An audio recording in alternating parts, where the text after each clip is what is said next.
All right, for the Monday, December 20th, regular session of Lake Jackson City Council meeting. Pledge of allegiance, we have Jeremy Robertson.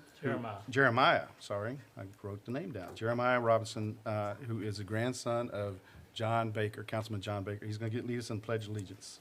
All right.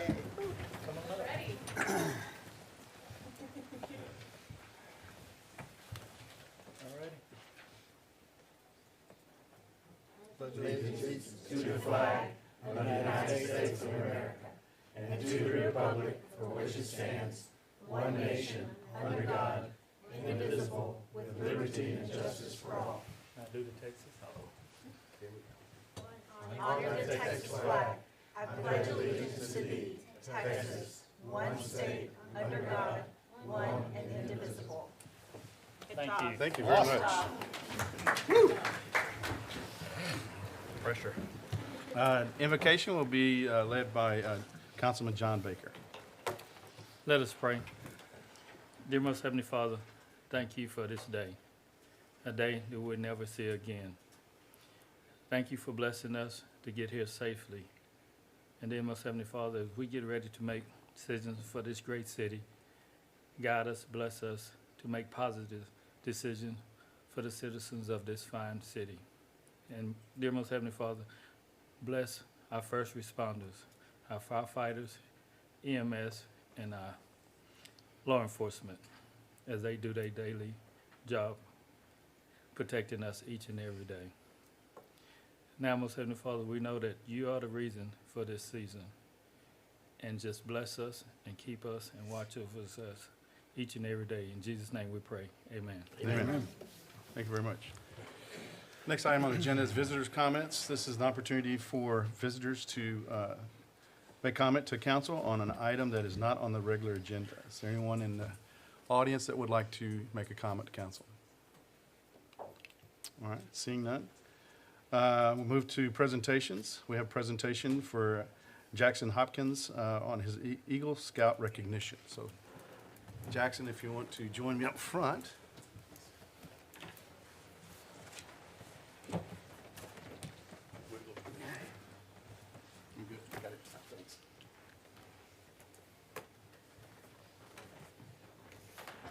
Uniform still fits, huh? First semester in college, is that right? Okay. All right, so I have a certificate here to give you to recognize your Eagle Scout. And so we have congratulations to Jackson Hopkins for accomplishment of earning the rank of Eagle Scout, the highest recognition in scouting. Thank you for your participation over the years with our community. The Boy Scouts of America are an invaluable part of volunteer spirit which helps make Lake Jackson the city of enchantment. Witnessed by my hand this 20th day of December 2021. Gerald Rosnowski, Mayor of Lake Jackson.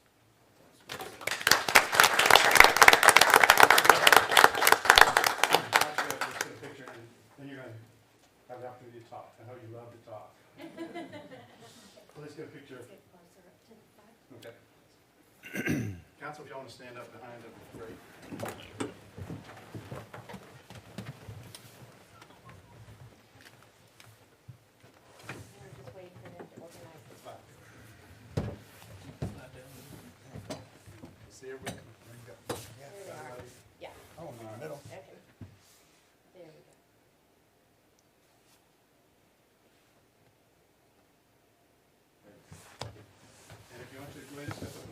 Talk about your project. Everybody needs to speak to the mic, or? Yeah, if you don't mind, that way the people on the live stream. All right, is this can, good? That'll work. Hello, everybody, and everybody in the audience. Like I said, my name is Jackson Hopkins. Just got my Eagle Scout, and for my project, I was over at Dunbar Park, right off of 2004 and 288. If you've been out there before, you saw it was just an empty flower bed, a flagpole with no ropes and everything. So what we did is completely pulled up the ground, laid in weed barriers, planted new flowers, different kinds of plants. We also worked with the city to get a rope put up as well as a flag light with a American and Texas flag We also installed solar-powered garden lights so that I'm sure if you even drive past it tonight, it'll be all lit up, all pretty. And we also built a walkway up to our flagpole, as well as 3 benches cemented in for, well, in my case, for honor of my great-grandfather, an Army veteran in World War II, my grandfather, a captain in the Air Force, and my old JORTC instructors, Lieutenant Colonel Baker and Chief Master Sergeant Larry Caesar, and as well as the first flag retirement box in the city of Lake Jackson. And that's about it. Thank you. How many people do you have help you with that project? About 20 to 30, more adults than kids. 'Cause, the kids are harder to manage. So how much fundraising did you have to do? We did anywhere between 2,000 and 3,000, but we did everything online due to, I can't walk up to Right. anyone's door during COVID, so we did through Cash App, PayPal, Venmo, and went through Instagram, Snapchat, Facebook, any social media platform to help raise the money. And then the container for recycled flags, somebody built that for you, right? Yes, sir. My stepfather's family owns a welding company in Rosenberg, Odom Welding, if you ever need any welding work done. But it's a beautiful box. They powder coat it. I'm not an expert in welding, but it's a beautiful box, and it's stayed in shape over these many months.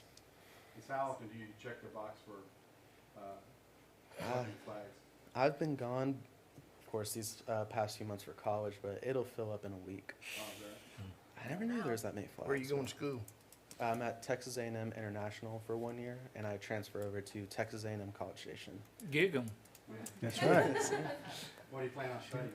I'm majoring in history, but I also do ROTC to work on my commission for the military.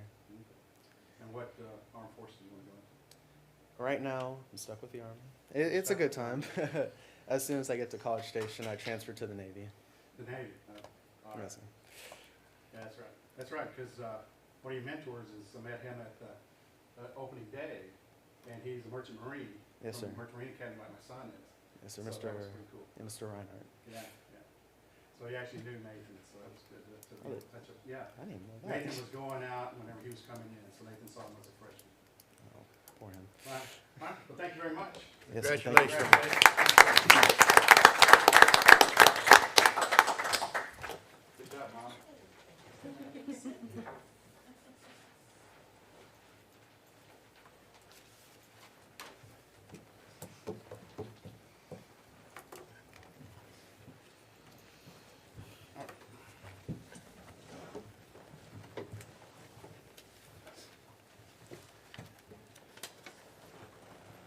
All right, next item on the agenda is declaration of conflict of interest. This is where council has the opportunity to declare any kind of conflict of interest that they have on any item on the agenda, either consent or regular agenda. Is there any declaration to be made at this point? Not hearing none, we'll move forward with the consent agenda. We have a long consent agenda here, and I have to read through it. So sit back, and we'll get through this as quick as we can. We have, item 1 is approved minutes for December 6, 2021. Item 2 is accept board and commission minutes for planners and traffic. Item 3, accept resignation from Traffic Commission. Members Kevin Land and Andy Anderson. Accept resignation from Parks Board from member Justin Janis. Approve purchase of budgeted criminal investigation replacement vehicle from Rockdale County Ford through the buyer board, not to exceed $37,000. Approve the purchase of 2 2023 auto car ACX 64s and a Heel 25-yard rear loader refuse body from Chastain Ford for an amount not to exceed $728,730. Approved purchase of a New Holland compact wheel loader with a 83-inch scrap grapple bucket from WC Tractor to not exceed the amount of $107,800. Approve budget amendment to the public facilities agreement with Brazoria County for the ADA ramp improvements not to exceed $112,423.15.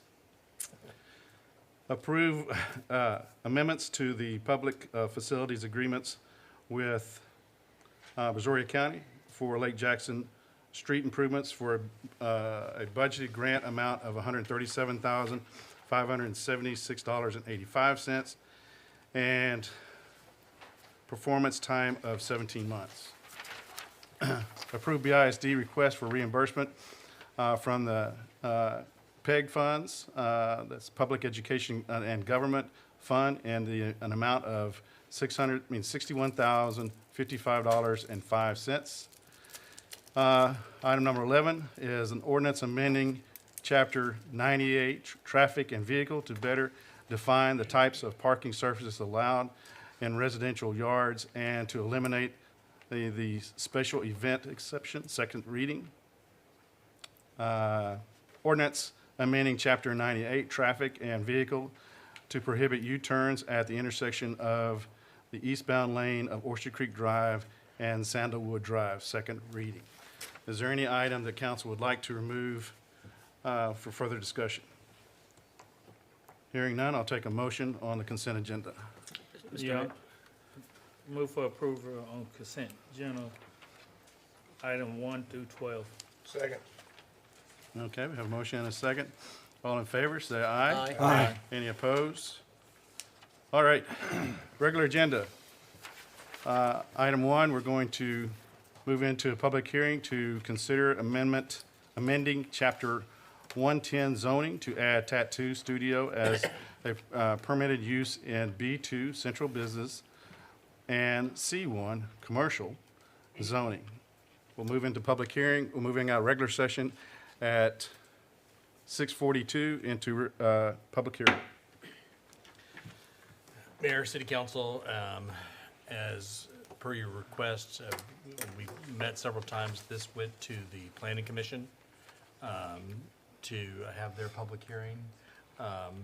And they have made a recommendation to you to change the zoning to allow tattoo parlors in B2, which is Central Business District, and C1.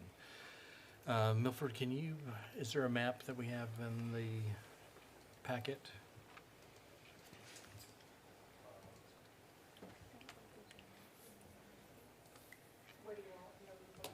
Yeah, there should be a map there that has, no, okay.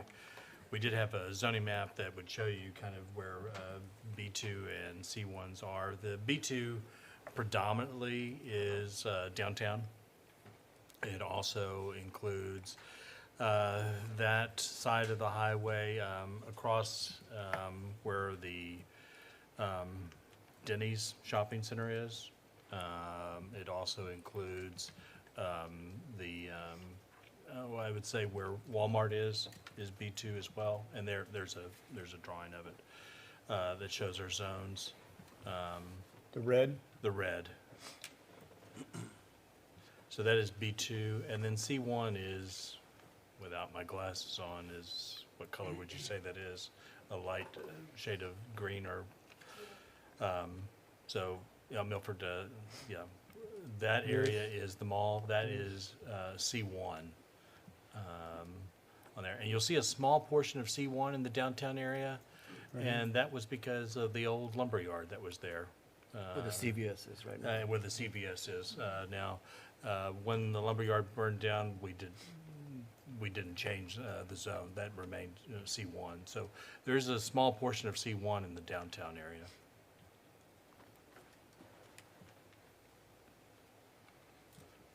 So in other words, they won't be allowed downtown?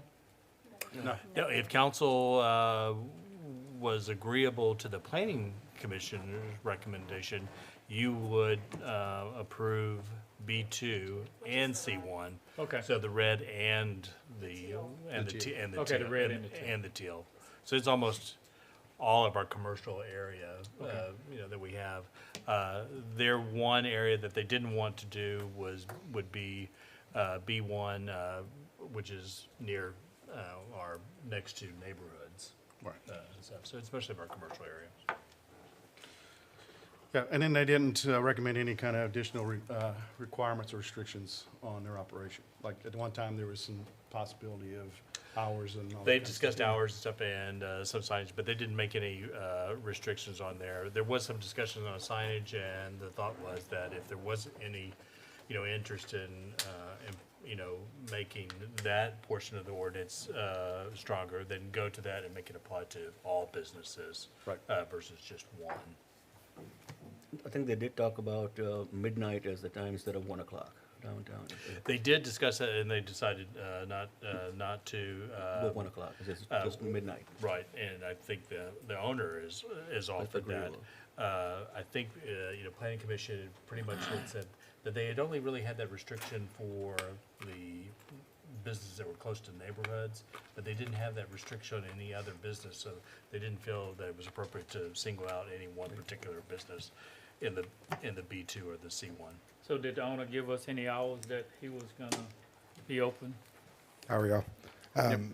We will be open 10 a.m. to 8 p.m. during the week, and then Friday, Saturday will be 10 a.m. to midnight.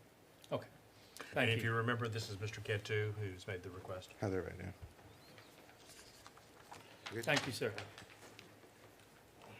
And again, this is a public hearing, so again, Mr. Cantu, if you have anything else you want to say to us or not?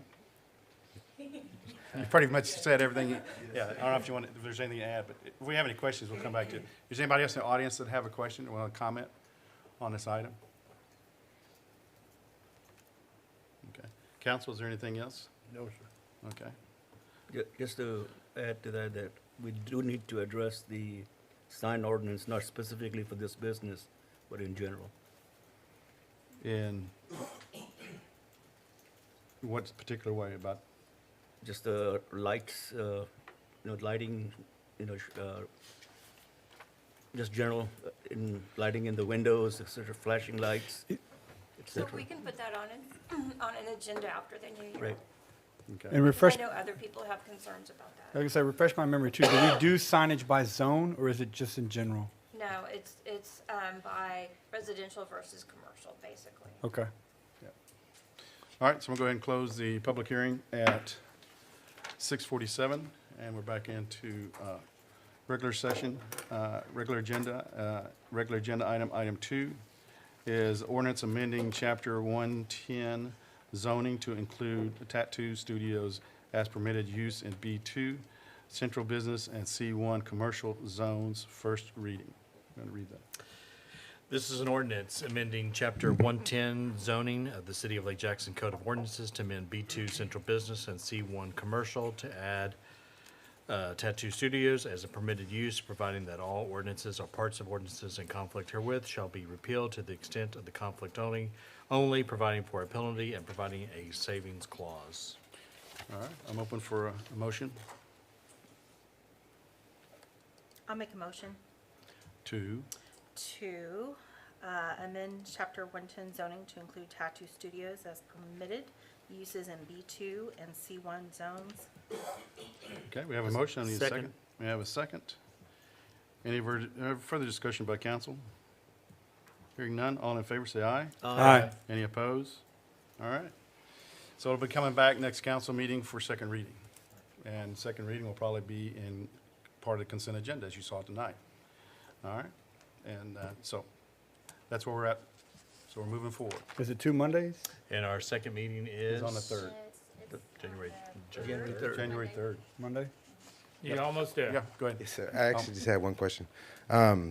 So through my licensing, I have to have a letter. I actually spoke with Mr. Modesto about it. Just stating that, it could be properly zoned, because our license takes a little while to come in. I was wondering, because the microbladers already have a license. Right. So I was wondering if I could get that letter, the same one they use. I mean, Are you wanting it before we do the second reading, or?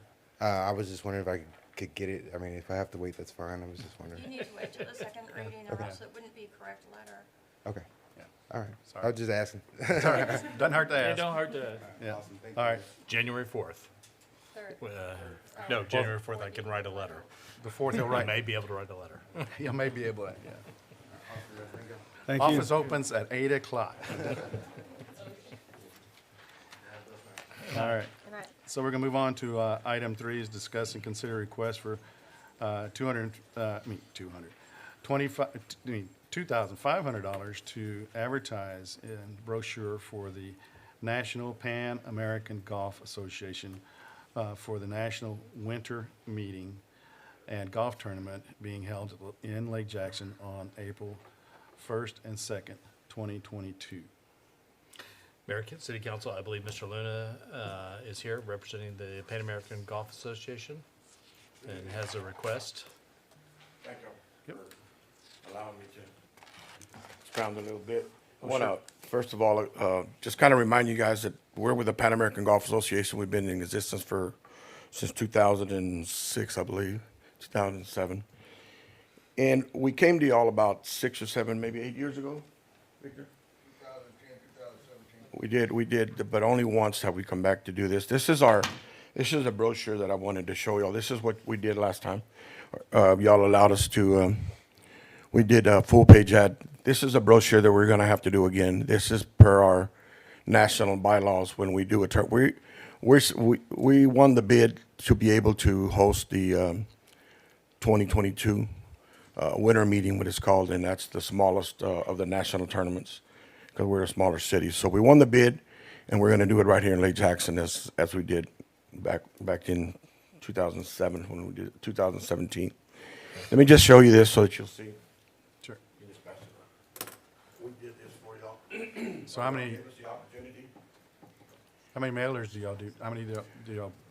I think we made over 800 or 1,000 of these last time, and this is what we put out in all the offices built here in Lake Jackson. And we also put it on Facebook, and we do all the social medias. Of course, we have an award banquet, and we ask somebody to come so we can recognize the council or representative. And I do believe I have one of these, right? Everybody got one of these that we Yeah, sent? it's in our packet. Okay. How many golfers you have participating? We anticipate right at 200 plus golfers, plus their families, because this is a family event. And just a quick reminder that our organization is a nonprofit organization. Everything we do is to raise money. Our organization started with 20 members. We have well over 80 members now. And our civic duty, which every chapter, there's 42 chapters throughout the United States, and 42 chapters, and we're one of them. And everybody has to have a civic duty. And as we said before, our civic duty is to give money back to the college. So we give a minimum of $1,000 per semester to Brazos Sport College. And of course, we help our community as well. We've helped with funerals for people that can't afford. We had one of our members here recently had a stroke, and we helped him with some monetary funds so he could continue his fight to get better. He had a pretty bad stroke. So other than that, this is what we're about. We don't make any money. We don't do this of course, we do it for the love of golf, because that's what we do it for, and I mean the camaraderie and the fellowship. But it's also about our community, and that's Mr. what we're Luna, doing. Yes, ma'am. As the other advertisement in the brochure, do you approach the local businesses, or is it Yes. national or state? Part of it is most of the chapters will, if you notice that inside the brochure, we have most of the chapters will buy small ads to just help the host city. And then we'll approach some of our business owners and ask them for help. And that's what we do. And then we'll put their ad in the brochure. Mayor, City Council, as Mr. Luna alluded to, the previous councils approved this in 2010, 2017. If this council was inclined to do so, it comes out of the special events fund, which is funded out of the hotel, primarily out of the hotel motel tax. And, so we'll put money aside for tournaments that are out of town, really, because the hope is that, to help secure that tournament that's bringing people to stay in the hotel hotels and also dine and shop, you know, while they're here. And that's one of the things that I'm glad you mentioned, because that's our goal, is to put a shot in put the shot in the economy here, because we're gonna have 2 motels, and they're all gonna be here in Lake Jackson, if so approved. We're gonna be able to do that. We're gonna, as you said, we're gonna have probably over 400 people with families here, for the whole weekend. Good. Any other questions? Would you like this back, sir? Yes, sir. Any other questions? Nope. No questions. I just, I think this is a great group, but I do also think that at a time when we are facing a lot of infrastructure issues, a lot of high property taxes and such, I'm personally uncomfortable spending taxpayer money on golfing. Well, it's hotel tax. It is hotel tax, but It can't go anywhere but- else. It has to go to special events that bring people in from out of town. sure, but taxes in general come from the taxpayers. Whether it's hotel tax or property tax or, I just wanted to. yeah. fair I think you're missing the point, excuse me if you don't mind, but I think you're missing the point of Seth. We're gonna give it all back 2 times, 3 times full, maybe 5 times full with the people that we're gonna bring to spend money. That weekend, we're gonna give you plenty of return for the investment that you're giving us. Not only to give us, we're gonna give you in return marketing value, plus we're gonna bring 400 plus families here to spend money in the motels, the restaurants, the stores, gas. Sure, and I have a great appreciation for that. I understand where you're coming from. I would like to see more financial support actually come from the local businesses, who would have a direct say versus taxpayers. But if we don't spend the money, what happened to it? We would keep it in the special events fund. I mean, it can be used for other, you know, special events. What comes out of that fund is, again, sponsors of, you know, any tournaments like softball, you know, youth tournaments, or the concerts on the plaza. Festival of Lights is out of that, and the fireworks. That's what does come out of the special events fund. Do you know what our budget is? I mean, what is the numbers on that at this time? Oh, I would probably say somewhere around 75,000. Yeah, that's budget, yeah. Okay, any other questions? If not, I'll move forward with a motion on this item. I'd like to make a motion to make a request for $2,500 for advertisement for the National Pan American Golf Association winter meeting golf tournament to be held in Lake Jackson on April the 1st, 2nd, and 2022. All right, I have a motion. Looking for a second. I'll second. Okay, a motion and a second. Any further discussion? Any comment from audience? Forgot to ask. Okay, all in favor, say aye. Aye. Any opposed? Nay. All right, motion approved. Thank you. Thank y'all. Thank you very much. Thank you. We'll move on to item 4, discuss and consider appointing Brad Whitehead to the Traffic Commission to fill the unexpired term of Kevin Land. And so I talked to Brad, and I actually, when was it? It was Friday. Yeah, Friday. I talked to him on Friday, and he's not here tonight. I told him it wasn't necessary for him to be here. He served on the Charter Review Committee just recently, they recently wrapped up their work. But I talked to him to see if he originally had requested being on the traffic, but we didn't have a spot open at the time. So he agreed that if we would appoint him, that he would fill that position for the city. Move for approval. I have a motion. Second. I have a motion and a second. I'll do Vinay on the second. All right, and let me get over there. So a motion and a second. Any further discussion? This will leave us with 1 opening still on traffic, is that correct? That's Yes. correct. Okay. Just making sure. All right. All in favor, say aye. Aye. Any opposed? All right. Then we'll move on to item 5, discuss and consider ordinance amending chapter 98 traffic to designate Royal Oak Circle as a no parking zone during split school zone hours. This is a Where's first read. Royal Oak, sir? Where's that? By Brandon, Brandon? It's across Yes, the sir. street from Banquet. across the street. Okay. This is an ordinance, the city of Lake Jackson, Texas, amending chapter 98 traffic and vehicles in the Lake Jackson Code of Ordinances to designate Royal Oak Circle as a no parking zone during split day school zone hours, providing that all ordinances or parts of ordinances in conflict herewith shall be repealed to the extent of the conflict only, providing for a penalty, providing a savings clause, and providing that this ordinance shall take effect and be enforced 5 days after publication. Okay, so we'll take a motion on this. Move for approval. Second. I have a motion and a second. Okay, we have discussion. The only discussion I had was, is you did reach out like we asked? We did, we sent a letter out to the residents on Royal Oaks, and we had we had 2 responses.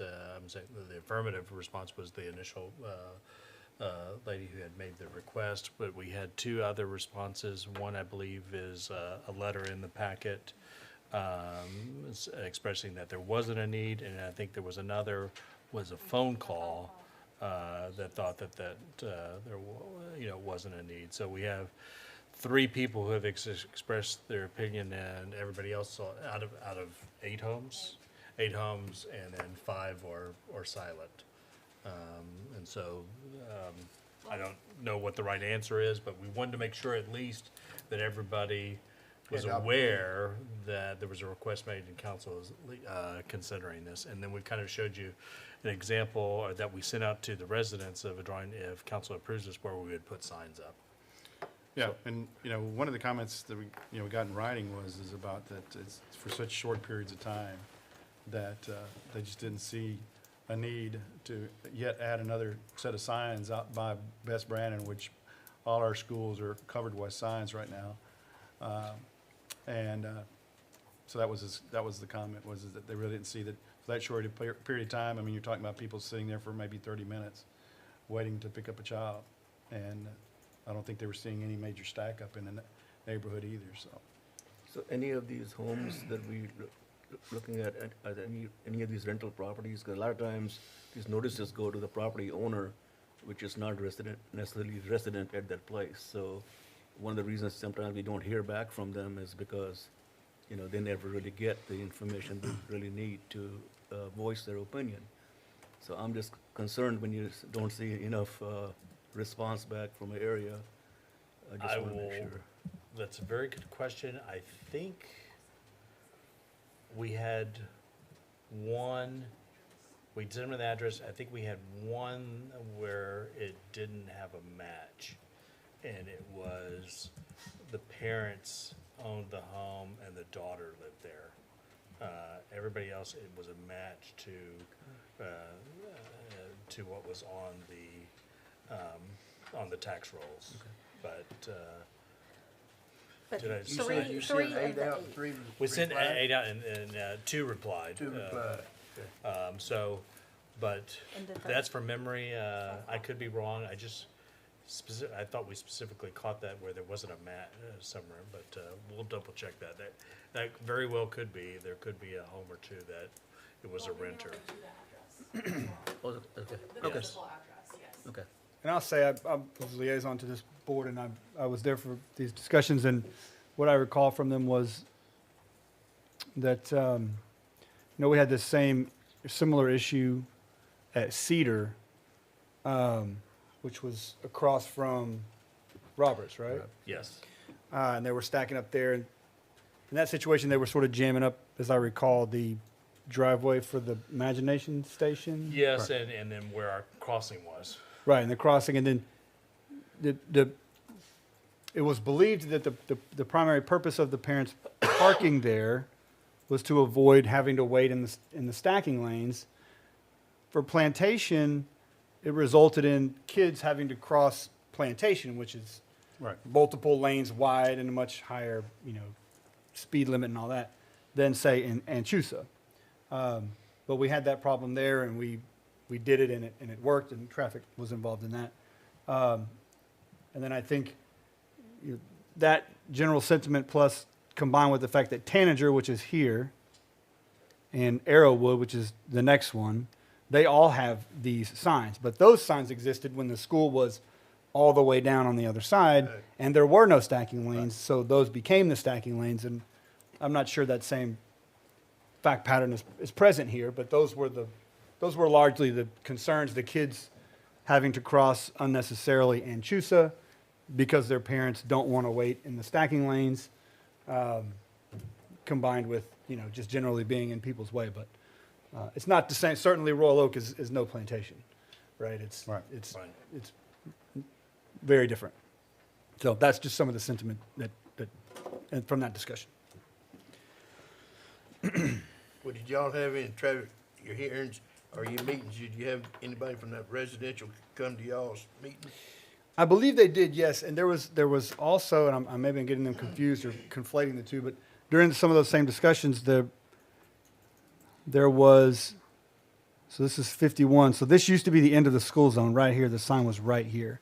We ultimately recently pushed that back into the S curve. That was one. And then there's a discussion here. There's like a four-way right here, and they wanted a crossing guard there. And some other things that were sort of generally going on. So it all kind of got discussed together, and either I'm smushing them together in my mind, or it was in fact the same person. I don't remember specifically. But I don't think that, I don't know. Did we do traffic study? I don't think we did. We had a cop go out and sit before we hired a That was on the crossing stop. guard on That the was on the four-way crossing stop. guard, yes. Correct. Wasn't But- there drone of Royal Oak? I remember watching the most boring video you've ever seen. We have drone footage, but it wasn't specifically looking at Royal Oak Circle. It was at the intersection. Yeah, so I don't know if it would have caught, the amount of parking on there. That's okay. I dream about Royal Oak all the time. So again, we discussed this last meeting. We moved it forward to get a draft to change to the chapter, to the ordinance, and so we're bringing it back. So we have a motion, a second, to adopt this on first reading. And what brought some light to me is again, the response that we did get from people, and it does, and then when you start looking at, originally there was some discussion, when we were talking about this, we were talking about, during the school day, and we've got it restricted down to just specific hours for pickup and drop off and pick up. So again, you're talking about a very short period of time, and, it's putting signs up and putting signs in people's yards. And so again, it just questions if there's really, to me, it just brought me more questions in my mind if it's really necessary. Yeah, and as I recall as well, there was not any negative feedback during any of the traffic meetings what- about that this was my issue. So that's a difference as well, in my opinion.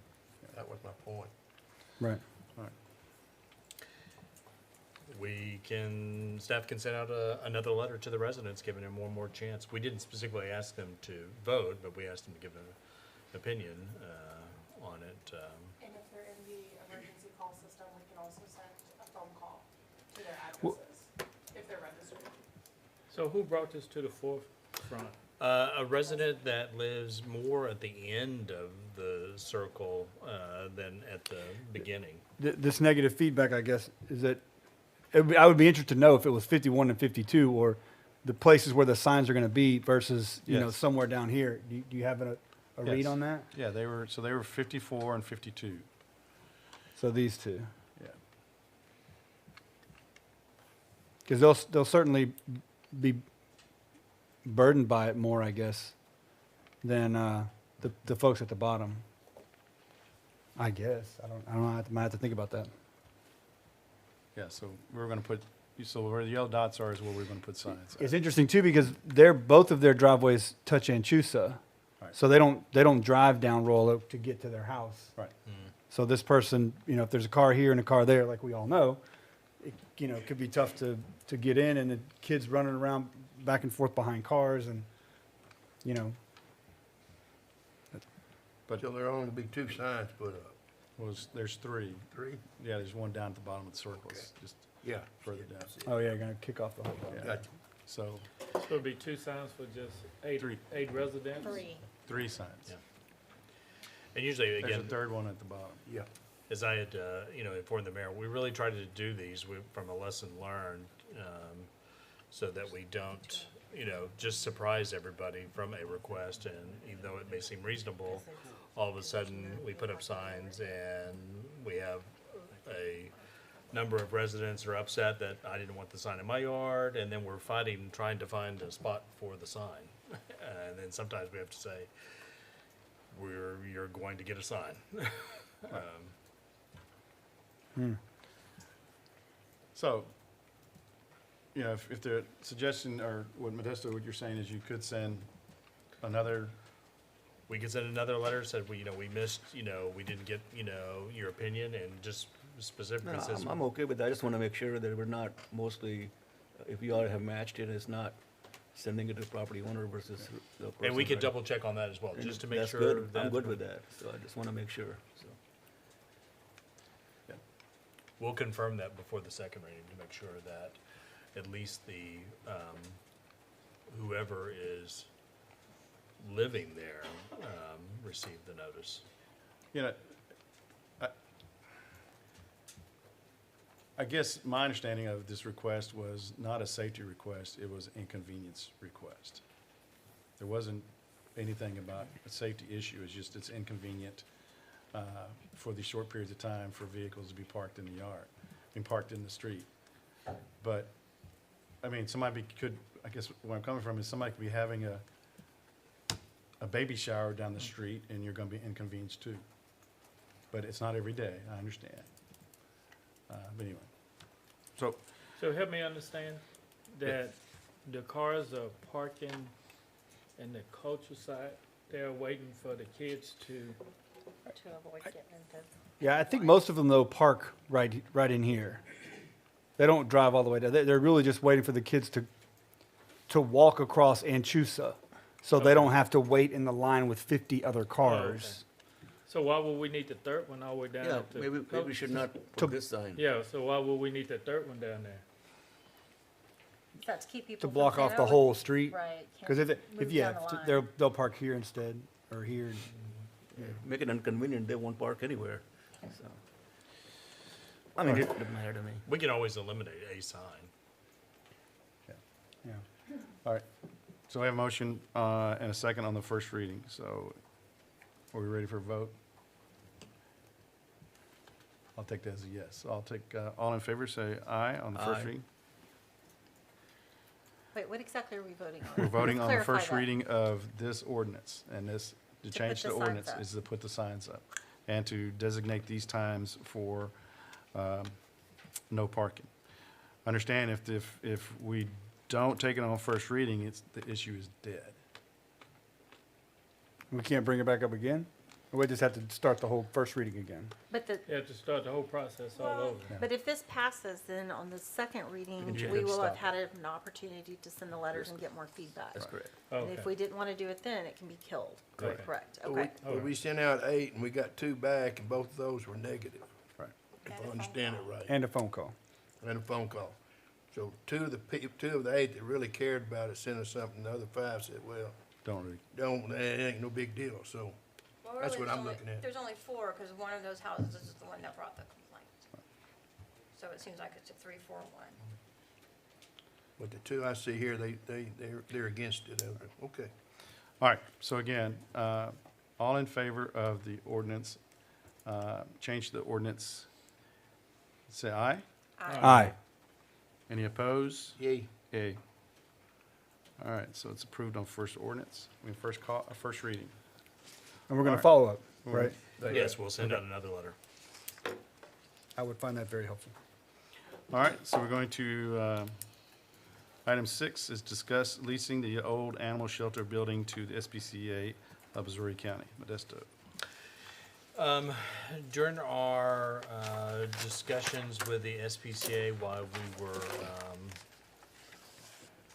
amending our agreement, and during our discussion also with Freeport and Clute, the SPCA asked if we could consider, would we be open to leasing the facility to them after our contract ends and we move into our new facility. And we had a couple of discussions with them. Sherry has actually drafted a lease agreement, and then it got brought, the question got brought up again, and then it was like, oop, we're out of sequence. We really haven't had that conversation with council, and so that's why we put it on the agenda, just to see if council is interested in leasing the building after we move out. Hopefully, February of next year or sooner. In 2023. So what do we plan on doing with the building? We had no plans for doing anything with the building. I mean, eventually, we haven't really even talked about if we could repurpose it. I think it was probably there's probably a lot of sentiment of staff that it would probably be taken down at some point in time. If we leased it, will we be leasing it as is? Yes, we wouldn't make any. Staff wouldn't make any recommendations to So if they make any wanna take modifications. Take it As on, is. Yeah. as is, okay. I think, but so before we really had any substantive conversation with them, we wanted to just say, was council open to the idea? But we haven't talked terms or, price or anything. The only thing that I've had mentioned that we at least got to recover our cost for insurance, because I would still want to maintain insurance on the building as if we're going to keep the asset. And that at minimum is $8,000 to $9,000 a year for windstorm insurance. And then we would talk, on what would be on top of that. Currently, they do pay for all of the utilities. So that's already incorporated into their budget. And they currently plan on taking the money that they have fundraised for a new building. Currently, they plan on putting it back into this facility, repurposing it a little bit, if we allow for the agreement. Well, I understand, I see us on the building paying the insurance. We keep ownership of the building. I don't Yes, have we problems paying the would keep ownership of the building. Just as the landlord of any lease, we would, periodically inspect it, making sure it's being taken care of. I think probably the biggest thing that I think would probably come up is the term. I think that's what they're going to be sensitive to, because like Megan had mentioned, they'll want to put money in. They've expressed an interest of putting an investment in there. And so they're a little worried that their donors would want some assurance that, it's just not a annual lease, and they could, we could decide, to let them go after they made $500,000 worth of improvements. So my only concern about a long-term lease versus a short-term lease would be, we're not sure how this is gonna work out, because currently we have an issue with SPCA, not this particular SPCA, general, is people from other cities bringing their pets and dropping them off and leaving them. Not necessarily completing the process of turning them in, just dropping them off. And our facility is going to be, brand new facility, going to be right next to this facility, and people are just going to bring in their animals and just drop them off outside the facility, that we'll be responsible for corralling and getting them, because they're loose animals. And that's my concern. So if somebody can help me with alleviating those concerns, then I'm not opposed to a long-term lease. My idea would be to try this out and see how it works out. But if you sign a long-term lease, then you're kind of stuck. Well, that we do have an agreement on the table of, if they wanted to take advantage of it, is that the original plan is that we were going to build our new facility, and that we were making available to them bare land to build their new facility next door. And so that, as animals came in through our animal control officers, they could be transferred into either SPCA or to another rescue after the initial 3 days. So that,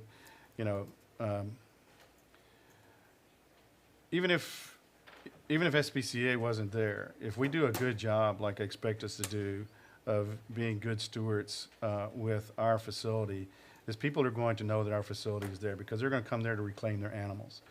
And so people are going, if they're going to dump animals, they're going to dump animals. No matter what you do, they're going to dump animals. You're either going to dump it next door to us or you're going to dump it on the street. Right. So- I'm thinking about those would be only the Lake Jackson residents. Now, when you have a SPCA shelter, that's servicing Freeport and Clute, so you're gonna Understand. have other city animals coming in as well. But right now, at least, I mean, I haven't been associated with the board in quite some time, but I had been for a long period of time. And it wasn't animals, the animals that were being dropped off weren't animals that were from, you know, the other cities that we are involved with. It was from cities within southern Missouri County that have no control systems out there. They don't have any kind of rescue. And so they were bringing them to Lake Jackson because there was hope that if it could be rescued, it would be taken, if it could be taken care of, it'd be taken care of. So again, there are, the people that are going to discard animals are going to discard animals where, no matter where we have this facility at, or SPCA has their facility. And Councilman Sinhanya, if you remember our current plan, we plan to have security cameras around the whole entire new facility. One of those will be trained on the street, because what they do in Scotia is they respond to anyone that dumps an animal within vision of their facility. So we could utilize one of the cameras for dumping in that entire, since they are next door, in that entire street area, if that would help your concerns. Yeah, the only concern, I don't want to burden the PD Humane Department to have to corral all the animals for the whole 3 days. See, another problem you have too, these people in the county getting people from Freeport, Lake Jackson, and Clute to say it's their animal and bringing them. Because if they're out in the county will take this, what are you gonna do with them? Well, we'll take them to a county facility in 3 days, we're gonna put them down. Well, no, we don't wanna do that. Right, right, and we don't want to do that either, but, you know. I've been on the Questions. board now 4 years, and that's a big problem. 2 questions. Will we have the opportunity to see the terms of the lease, Sherry? Oh, Yes? definitely. I Okay. mean, you Yeah. can meet with, Yes. yes, And- we will have that. And then the second one, has it ever been discussed about just selling them the property? Is that a possibility or no? So selling city property is, you can't just pick someone and sell it. You have to bid it out, and you have to get fair market value. There are some exceptions to that, but I don't think the SPCA is listed on that exception. So it would probably be more beneficial to them financially to try to do a lease versus try to bid against And other people. someone else who wants to buy the Gotcha. property. Okay. Yes. And Just it's- curious. And the idea of the concept, of this concept we're talking about is not a new concept. We discussed this, again, many years ago, before they started their plan to do the fundraisers to build a new facility. And the offer has always been up there, always has been out. I know I've made it. I know Mr. Yenny's made it in conversations, is that once we built our facility, that the building there that we're operating out of now would be there, and it could be made available to SPCA if they wanted to use it as a stopgap until they got their new facility built, or if they wanted to not build anything like they're talking about now and just use the current facility. So it's been talked about. It's just that there's been so many changes with SPCA. One group comes in, they say, yeah, it sounds like a good idea. Another group comes in and says, no, we don't want to do that. And so now we have a group that says, okay, we're interested in this because, again, at the end of, what is it, 23? The contract is up. SPCA has to have a home. And so we're putting the offer back out there to where they could utilize the facility that we have there. They could maintain it and just lease it. And they could operate out there just like they are today. Well, they've invested a pretty good sum Right. in it, doing the floors and other things. They really came in there and done a pretty good job, if you ask me. Yeah, they've done an excellent job, turned it around. Yep. There's- These guys they got in there now are serious. I mean, they're not playing. And I can't speak for them. I mean, they may, without a home, they may agree to a short-term lease. But probably what that will do is that will change their mindset of how much do they then invest in the facility. Yep. Yeah. And then this You're not lease would gonna have test on escalation what's in the clauses certified for lease. insurance escalation and stuff. Yes, we would have that. Again, we kind of got the cart, before the horse, and so we wanted to talk to you first, or just, are you Right. even open to it, before we start, having a more discussion with them? Well, if the general feeling is that that's not gonna be a problem, but I'm concerned about it, I'm okay with that, so. Yeah, I think if we don't have any immediate plans for that building anyway, then I don't see any reason why we shouldn't at least hear them out on what their proposed terms might be and how negotiable Right. that might work. Yeah. Even though the SPCA has put a lot of money in it, the building, my personal feeling from sitting in that building many times with meetings, is that it would be a burden for us as a city to keep that building for any other use. Because anyway, it would just be a burden. My recommendation, if it came to us, if SPCA is not interested in it, my recommendation is to take it down. Right. But if they Yeah, have if they're not gonna use it, yeah. if they have $250,000 or whatever to totally bring it up and fix it up and all that, then more power to No, them. if somebody's in there day to day Yeah. using it and stuff like that, it can be maintained, but, I don't know. I don't think you're gonna want to put engineering in that building or anybody like that. Sal's going to leave the cages in there if Sal's going. There are days that I have a list of people that. All right, so it sounds like we're okay with moving forward with the discussions on the lease. Yes, sir. I think so. Yes. Yep. Okay. Thank you. All right, so we'll move on to, discuss the assessment and evaluation of equipment and processes at the water treatment, plant provided by H.R. Green. Deb. Good evening, Mayor and Council. Tonight I wanted to introduce you to Mr. Michael Holday. He is with H.R. Green, and Eric Green is another engineer that's been working with us on the assessment of the wastewater treatment plant. So we wanted to provide you with some details about the assessment and the plans moving forward. Michael's got a presentation that he's going to go through with you tonight, and we'll take it from there. Michael, you ready? Okay. Thank you, Mayor and Council. Good evening. I'm Mike Haldy, as they had said, and we have been, for the last 3 months, we've been working down at the wastewater treatment plant doing an asset assessment and evaluation, and that's what I'm going to talk to you about tonight. The picture that's on the top there is an aerial view of your wastewater treatment plant. The last major renovation that was done down there was in 2004. Works. So the goals and objectives of our assessment and evaluation were to develop an inventory of the assets. So starting down here at the bottom and working clockwise, do an inventory of the assets at the wastewater treatment plant, assess those for condition, operability, age, et cetera, and then move to prioritization of the assets by condition and criticality, and then develop a plan for the expenditures for the next 5 years was the scope.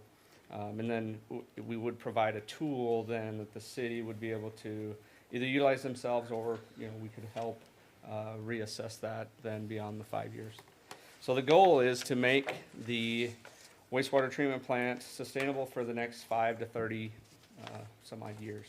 So, and again, this document is not intended just to sit on the shelf. It's intended to be dynamic and a living tool that the city can use.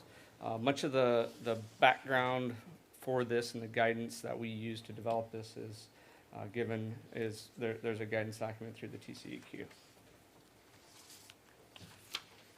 So moving to methodology. So first, we started with as-built, which are the existing drawings of your wastewater treatment plant, to be able to sit at a desktop and put together a list in a database of all your assets, which is equipment for the most part. There was some bigger, more system assets that were looked at as well, but most of it was equipment related, including pumps, blowers, including building, exhaust, fans, HVAC, electrical systems, those kind of things. Now, the electrical systems, you know, again, most of that, we didn't do an in-depth evaluation on you know, the internal condition, operating conditions, those kind of things. That was more based on just the age of the equipment. So you said it's on electrical equipment? Excuse me? On the electrical equipment, you said? Yes. Okay. Yeah. So y'all didn't do any kind of thermal No. imaging or anything like that to see if the motor control circuits are Correct. hot or anything like that? Right. We didn't look for hot spots or any of those types of things, or balancing of HVAC equipment. So from that point, then we had a database as a skeleton. Then we went through and we did condition evaluation, and we looked at, you know, again, age, but then also we did visit the site, and we walked through the site with staff and determined conditional information. We discussed service and maintenance history, and then we also looked at service duration. So is the equipment lasting what we would expect it to last? Or are there other environmental factors that are shortening the life of that equipment? We discussed those too, just to make sure that our timeline was correct. We also reviewed for operations and maintenance, but then also safety. So, and we addressed those.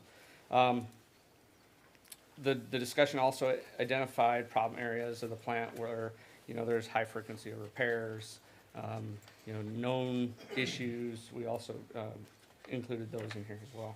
So from that condition assessment, we did a rating of each piece of equipment, which was 157 assets. We took each piece and we ranked it from 1 to 5, with 5 being the best. So from that point then, we, on the asset ranking, so now you've got, you know, conditions of all the equipment with different ratings. Now we needed to figure out, okay, which ones are the most critical? Which ones do we need to tackle first? So if you, and we looked at criticality from both an operations and performance of the plant. So is there redundancy of that asset? So if you have one fail, is there another one that will, you know, that can be turned on to keep you within compliance? Is there impact of plant performance for you to meet NPDES permit? And then, you know, really what is the consequence of that equipment failing? And that was a factor, a rating of 1 to 3, with 3 being less critical. So 1 would be the worst. So then the priority score then was just the multiple of those two. So criticality times condition. The lower the score, the most critical. The higher the score, the less critical of you know, the impact of the condition of that equipment, or, you know, which are the highest priorities. So the highest ranked items at that point then were the headworks, which is the first process that wastewater sees when it enters the plant. You know, it's the nastiest environment, the most corrosive environment. So that was one of them. The disinfection building, there were some safety items, HVAC and lighting, and then the standby generator. So, you know, having backup power if you lose power, being able to make sure you can still process wastewater and serve your constituents. So now on the Capex, Opex planning side, we took each asset, 157 assets, and put some replacement cost of what it would cost to replace that piece of equipment.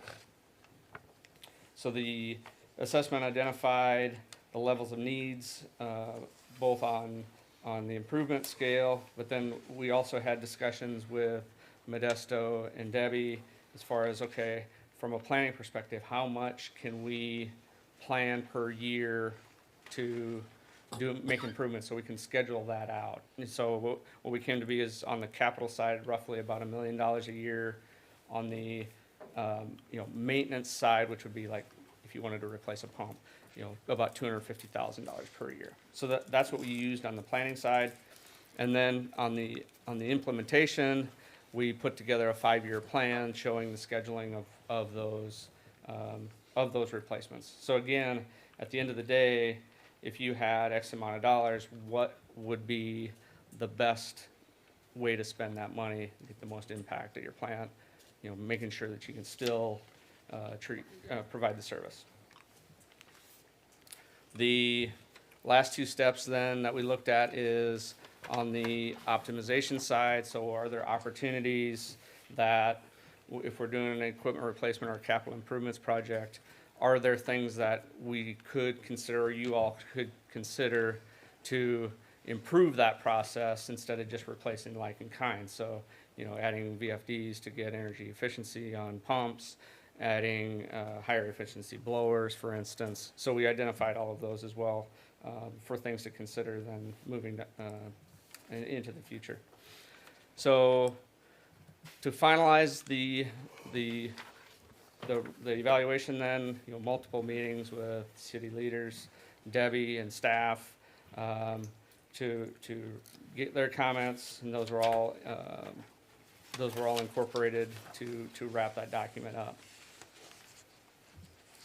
So moving into kind of the results or the outcome of the 157 assets, and remember this, since the last rehab was in 2004, it's about 18 years old. We had 34 assets that really have reached their expected useful life, and useful life on equipment is different depending on the different types of equipment. 22 assets were in bad or poor condition, and 15 of the assets were currently out of service. 42 of the assets are critical to the wastewater functionality, and those were identified as requiring action. Is this 42 some combination of these? or- Yes, for sure. It could They're be. not in addition They could be to- overlapping, yeah. Okay. That's right. So this is tough to read, but I think you all have a copy as well, and this is in the report, and I know Modesto and I know Debbie have copies So- of the report. So if you go back to Yes. Councilman Broadus's question is that basically everything on this list is critical? Because, Most likely. Yes. yeah. Mhm. So was any consideration given that if we wanted to expand the capacity of the wastewater system, which assets that we could, as we are changing, that we could perhaps upgrade? Because, if we have another development coming in down the Sure. road, that we don't want to not being able to take advantage of it while we're doing this expansion, so. So we talked about that a little bit ahead of the meeting, and I believe just, in high-level discussions, usually there's an action plan that's required. There's a capacity of the plant, and there's how much you're using. So you're currently at about 60%, and so you've got about 15% more or additional capacity before you get to a threshold where you really need to start planning those things. As part of this report, we did not assess capacity and how much would be needed. So, but again, this was only for 5 years, assuming that if you were starting some improvement project for expansion, that would probably be, maybe within that next time frame of when this report would be updated. But that definitely could be incorporated into that as well. But current capacity is 15% additional capacity is available as the asset utilization is. Just again, based on high-level conversations, but we can get you that number with some additional discussions. Right now, we're running just a little less than 50% on an average. When we looked at Alden as a future development, we ran those numbers, we were still okay without expanding the plant. So, it would have to be 2 major developments before we reach that. But at 75%, we do need to make application and have a plan to expand. So, we do have some room there, but right now what we're looking at is age of equipment and trying to get the plant to, extend its life another 20 years at the capacity we're at. So with their Northwood expansion might be Yep. coming, and then Alden. Right. So those are 2 future expansions that may happen, Right. within 5 years. Yep. And is there an optimal range in there, like, where you want to kind of hit where you're operating? I mean, I doubt you want to run it 100% Right. all the time. No, 50% gives us, it gives you the ability to run that plant a little slower. Less wear and tear. and Right, everything. so the more you put on that plant, the quicker it runs, the more equipment runs all the time. So, right now, I'm not seeing that we need to be looking add an expansion. Even Alden's 108 properties, I think, that they want to develop. And then Alden, we had run the numbers before, and we were in the 65% range, depending on how they develop. But, you know, it's hard to say exactly without boots on the ground and people building, and, you know, they look and they kind of give a preliminary plan about what they want to build, but it's hard to nail down a number until we see them It's a lot on the actually sizing come too, in. because you want contact time to not be too off, you know, so. Right. So, right now, what we're asking you to look at is what we have is the age of equipment. Every pump, every piece of equipment has an age range where at 15 years you should replace it, 20 years you should replace it, and we're there. And so what we're trying to do is start with possibly the generator. There's no parts available for that generator anymore. It's aged out. That's where we want to start, move from there to possibly the headworks. And the headworks, Mike can tell you, just the sewer gases that go into that have eaten the concrete walls. It's eaten the grating on the top.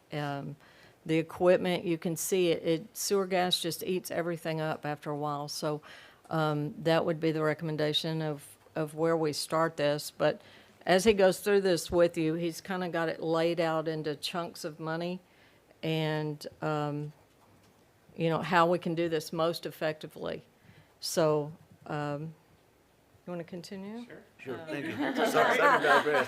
I just want to make sure there are better whistles, you know, like you say, this sewer gas is damaging some of the surfaces, so there are special coatings that we can come with. And we want the whole headworks recoated, and that will have to be done. And it's kind of a story of if you're under the water, the coating does not get eaten Right. up as bad. If you're above the water, Air. where the gas is, that's where you have the most damage. So the whole thing needs to be recoated. There's damage that you can see above, and when we drop the level a little bit, it does look a little bit better, but it's damaged. It's wear and tear of 20 years. So, you know, if you ask any engineer that goes from site to site, what they're seeing is average damage. It's nothing, you know, it's not industrial, it's just residential sewer going through there, and that's what happens. We've So, gotten our money's worth out of what we purchased. End of life, so. yes. Gotcha, thank you. Okay. Sorry to interrupt. Yep. Please go ahead. So, again, you can see this maybe a little bit clearer, but the top half of this chart is what the improvements are scheduled over time. So again, with the capital improvements being this top portion, and the more maintenance, what I'm calling maintenance improvements, pump replacement, equipment replacement, those kind of things are in this bottom half of this section. Then the bottom half of the page is the dollars that correspond to those. So this gives Debbie and Modesto a tool for, okay, during these years, here's some planning, scheduling out of the dollars that could be spent, or how they can be best spent at the facility. So again, we talked a little bit about the generator replacement, and I believe there is some funding that is available for that, moving to the end of next year. And again, this Headworks is about a $3 million capital investment, so we spread that over multiple years. Just as you can see, that theme of the $1 million per year, that kind of, and that's probably a pretty good range of how long it would take to do that. So, questions on that before I move? There's just a lot of information there. But. The big change out of this is really the O&M cost that they've identified. Usually in the past, most of these ticket items were big enough that we consider them capital, and their recommendation is that it really needs to be in your operating budget. So that's gonna be something that we'll have to look at and see, can we increase, you know, there's no ifs, ands, or buts about this. The only way, you know, the biggest way to do this is we'll have to have a rate increase to either take out debt or, you know, increase the operating, you know, rate for that. And so we know, you know, we know that has been coming for us. And so we thought we had made a big sizable dent this year in increasing the rate to handle, you know, operations, but a lot of it, you know, went out the door for increases from our vendors. So we'll still have to make a stab at that again. But a lot of this, you know, we've not been able to do in the operation budget. So we'll have to see if we can, you know, do that, because these are items that have to, you know, they need to be done. Funds that we, you know, that may give us a little bit of breathing room, you know, in the time being. We do have $1 million set aside right now out of remaining bond issue savings on the utility that we put on, really identified it for the headworks. And then the American Relief Funds that are, you know, that we have. But again, we have, there's a long-standing list. Utility would probably be one of my highest priorities, you know, recommendations coming at you. So you'll, once we get into discussing those, you know, all of those requests, utility will probably be one of the first ones in line. Yeah, and to go along with all of these, also there is a photo log in the back of this that, you know, if you want to look at a particular piece of equipment, we do have them all numbered according to the database that corresponds. So the other thing that we did, you know, we developed a spreadsheet and did the database in a spreadsheet, but we set it up to where it can be updated. And we can open this if you want to see it. It just take a little bit more time, but it's a database of all the information. Again, it's dynamic. It moves as you change the dates. You can change the dollar amounts. You can, you know, you move ahead 5 years, it'll adjust and say, okay, that equipment was put in 2004, now it's 27 years old, et cetera, et cetera. So it'll go through and adjust that. You can also add and edit and delete, and this was all turned over to the city, and I know Mariana had walked through that with your staff. Michael, you had answered this question earlier. I had, you know, did you feel that the recommendations you have are a conservative recommendation, or are they aggressive?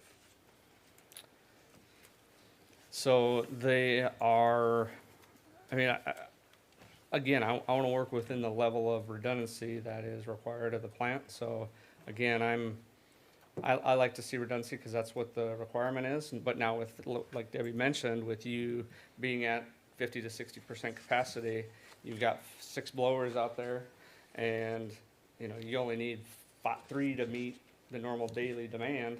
Well, you got 3 more sitting there, you know, and so that redundancy is kind of inherently built into that. So if that answers your question. Yeah, no, mine was more like on the questions. You have the headworks, you know, phased over 3 years. Oh, if we sure. could do it faster, would you recommend that we do it faster, or is that 3-year pace exactly what you recommend?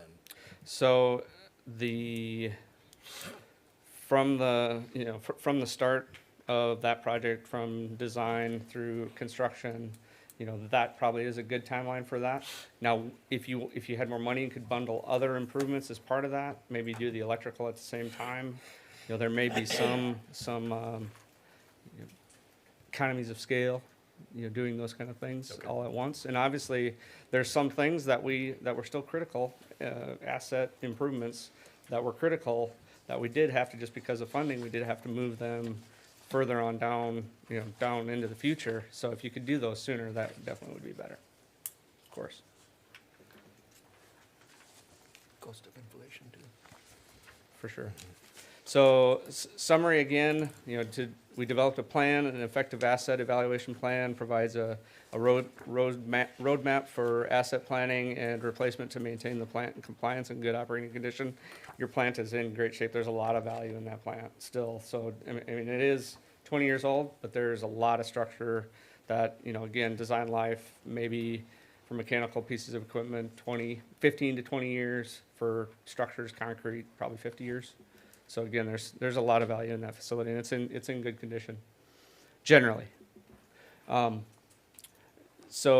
then also on the tool that we provided, you have a tool that you can use to be able to modify and move this into the future and continue to update and amend this in the next planning period. And then this, I guess I covered that already on the maintain side as well. So. I guess the question I have is that, looking at your implementation plan, is that I see a lot of critical equipment that's in the 2024 time period versus moving it up till tomorrow. That is, I don't think those colors Correlate with this? the color code. Oh, yeah. No. Okay, all right. Yeah, sorry. I take that Yeah. back. I'm sorry. Yeah. So our plant is not the worst plant you have seen? No, by far not the worst. Okay. I've seen a lot worse. No, your plant's in good shape. It is in good condition. But It's a nice facility. it needs some Now, work, though. the biggest, shock out of all of this on the utility side is just, there's just nothing cheap. Mhm. It ain't getting cheaper on it. either. No, it's an expensive asset, to build, and it's an expensive asset, to take care of. Plus, when you're in a good shape, when all the residents can flush their potty and not complain, so we're in good shape, and you wanna keep it in that shape, so. Yes, that is my goal, is that everyone can flush their toilet. I guess the other elephant that's in the room, though, is that, we're saying we're sitting there at 50% of normal operation and stuff, but we have this ongoing issue, which is, we're not doing anything to go fix it, is infiltration, rainwater. And so that puts load on the system. The good thing is it doesn't rain 365, but when it does rain, the system is slugged. And so that's another thing that, we are going to have to look at, is some kind of solution down the road on how to handle that. Yes, and then also on the utility side, this is it is our biggest asset in the wastewater system for treatment, but it's only one asset. And Right. this was a good exercise for us to do, but do we need to do more work at, I'd like to take, this, you'll probably see us recommend next year of doing the same exercise of looking at all our 47 lift stations. Correct. And stuff, and prioritizing versus, because we have been able to set aside $400,000, each year that we're trying to do for lift station repair. And, sometimes it's, it's good, you base it on the experience of the crews, what they've given us feedback and, what's breaking down, but sometimes it's good to take a step back, have someone help us look at it and look at the system overall and try to prioritize. So I think that'd probably be, we're gonna be doing that throughout the system over the next couple of years. So let me ask you a question. I'm familiar with the industrial waste side, so this is residential waste. So is the system work on the same way, that overfeeding and underfeeding of the bugs? So if you have a rainwater infiltration, then you got less concentration, so it's not enough, the bugs die off because you don't have enough food, then you go just the opposite the other way, and then you kill bugs both ways. So the constant is important. Right, that is so true. So, with the industrial waste and us not having commercial waste industry coming to us, it's a pretty consistent feed with BODs and CODs and TSS numbers. You look at all your testing numbers, you're pretty consistent. What you do see when it rains is the flow increases, and, maybe 3 times what a normal day, is out there with a, hard, heavy, all day long storm. We may run 3 times. The 1 million gallons a day is usually about 3. We make it up to, 9. It just depends on the storm. And like you say, then you dilute your bugs. But day to day, it's a consistent, there's just not much variation in the waste that we receive. And I think I brought to you guys' attention that someone dumped some blue dye in there recently, and I was really concerned it was gonna affect the bugs. We had that, and then with the cooler water temperatures, the bugs naturally slow down, so You know, the combo could have just been horrific for us, but, we didn't have any damage. The bugs were, we looked at them every day under the microscope, they were happy, nothing happened with that, and, The but, bug's happy. you know, with, yeah. Yeah, I gotta keep them fat and happy. So Yeah, that's the problem. we like them fat and happy, that's for sure. But the mayor's correct. I mean, that's probably gonna be, you know, a big focus on ours is trying to step back and look at a basin and see what needs to be done to correct this, infiltration and inflow. And we'll have to look at it basin by basin and see if we could slowly make improvements, you know, But- on that. The other thing that's good about, doing this process, like you said, on lift stations is that we have done a lot of repair on lift stations. So it's a good opportunity to see how those repairs are holding up, to see, again, if we need to, when we make future repairs, we need to change material construction because what we're putting in there is not working type stuff. The other thing is, I was gonna ask you, when you're talking about, you looked at the age of equipment, and I'm assuming you're looking at age by calendar years, how long the equipment's there. The other question I have is there's the other age that we start running up against, we see this in other areas. Fire department, for an example, is we may have a fire truck that's sitting there that's 15 years old, and the problem is that the chassis and everything is fine, it's just that they don't make the printed circuits for that piece of equipment anymore. Yeah. So I was wondering if, when you looked at that age, you could probably get another 5 years out of it, but you can't get spare parts for it. Correct. So is that something that that's put on the list, not because it's got 5 more years of reusable life, it needs to be replaced because it's not replaceable, That's not true. repairable. No, we had a schedule of, here's the expected duration life for different assets, being shorter on the Yeah. software SCADA, the things that are, get outdated. So we did address that. And the other thing, the reason why I asked about switch gears or motor control centers and stuff like that is those are nice cabinets that stay closed all the time and sit there and hum. And if you don't have any kind of PPM to where, again, going back to my years in Dow is that, we would come in, we found out the best tool was to come out and do thermal imaging just from the external, and you could see if you've got a motor control circuit that's fixing to go out on you and stuff like that. So that's something we haven't done, maybe we might want to, and we've got, the PD's got the equipment. So they do have the equipment that you could just go in there and take a shot of it. And then the other question I have is, when you looked at it like problem equipment, and what comes to mind to me again is, you have conveyor belts and stuff like that. And, you're talking about slowing down the process, speeding it up. So we had centrifuges that we used for clarification and stuff, and those were they were AC systems, and they're very expensive to maintain and stuff like that. And so we switched over to DC. The initial cost was higher for the DC, but the life of it just increased considerably. So again, just if you haven't looked at stuff like that, that's another thing. Those are just holy grails that are sitting out there waiting to be picked up and stuff. Yeah. So there was, and I mentioned it a little briefly, but there were 5 or 6 elements where we looked at and said, here's areas where if you're gonna do a capital improvement, consider these things because they will provide some operational cost savings. Like Mayor mentioned, the motor control centers, those are the heart of operation. Right. And, some of these are old, oil-filled transformers that, they're just waiting to go out, and they're not a quick replacement because those then are something sitting on the shelf they can bring in. So, Yeah. that can shut you down in a hurry. Right. So it's critical, very critical.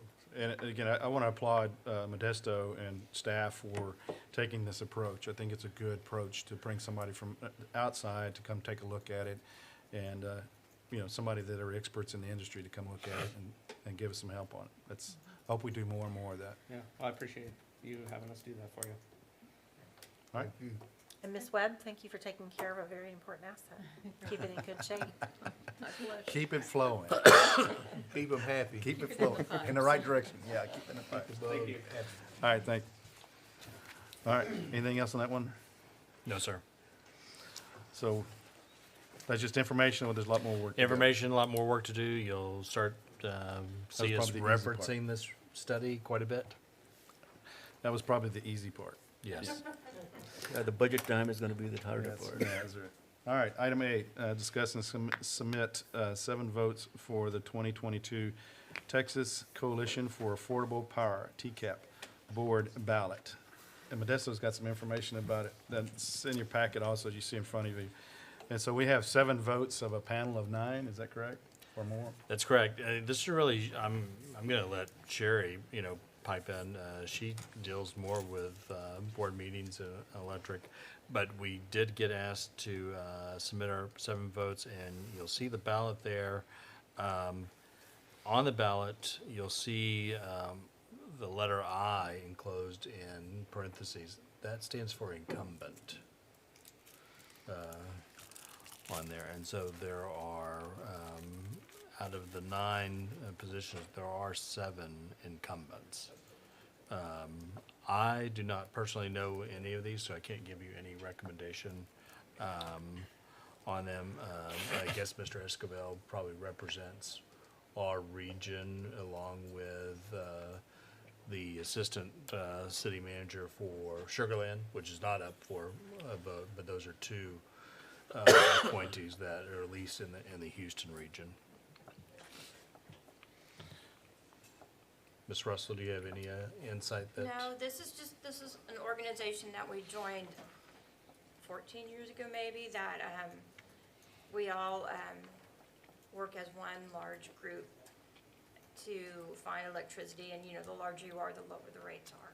And that's what TCAP is. And it's a nonprofit, so they have a board, and Have we been happy with the rates? yes, yeah.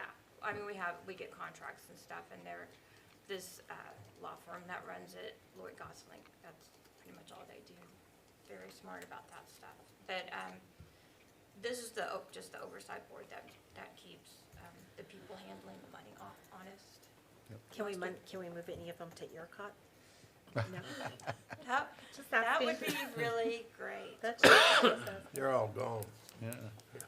Yeah, I'm sure everybody on this list is just as disappointed Yeah. as we are. So these letters are, they try to make the board equal, so you have really high consumption areas and really low consumption. I think we're mid-consumption. We're mid-consumption. Areas, so that, basically big cities, small cities, and the in-betweens, and we're in between. They really try to spread it around and get everybody represented, which I appreciate, because those big cities, everyone could just be on that board, and Yep. no one would think about the little people. The little people. And usually a high consumption city is, I would say, when you get to Sugar Land and Pearland, those are high consumption cities. Sherry, do you listen into the board meetings? No.